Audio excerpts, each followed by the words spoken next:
இதுதான் எங்கள் வீட்டில் உள்ள தக்காளி செடி. 2 செடி தான் இருக்குது.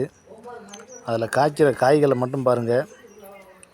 நேற்று எங்கள் அம்மா பிடுங்கி கொடுத்தாங்க. எப்படி கிட்டத்தட்ட ஒரு 3 கிலோ இருக்குங்க. ஒன்றுலேயே பாருங்கள் எவ்வளோ காய்ச்சிருக்குன்னு மட்டும் பாருங்கள். இந்த அதுக்கெல்லாம் பாருங்கள், வெறும் 2 செடி தான். ஃபுல்லாக வந்துக்கிட்டே இருக்குது, காய்ச்சிக்கிட்டே இருக்குது. இந்த பாருங்கள், எந்த உரமும் கிடையாது இதுக்கெல்லாம்.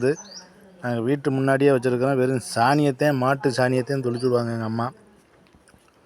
ஆனால் அதில் பார்த்தாக்க கிட்டத்தட்ட ஒரு 5 கிலோ காய் கிடக்குது இதில். ஆமாம், அது வீட்டில் நல்லா வாடையாக இருக்குது. அவ்வளோ வாடையாக மனமாக அந்த தக்காளி செடியோட. இங்கே பாருங்க, தக்காளியை அருமையாக இருக்குது. கொத்து கொத்தாக இருக்குது பாருங்க. 2 செடி தான். இங்கிட்டலாம் இருக்குது பாருங்கள், ஃபுல்லாக இருக்குது. இதுக்குள்ளே இங்கிட்டு பூரா பிஞ்சு விட்டுருக்கு நிறையா பாருங்கள்.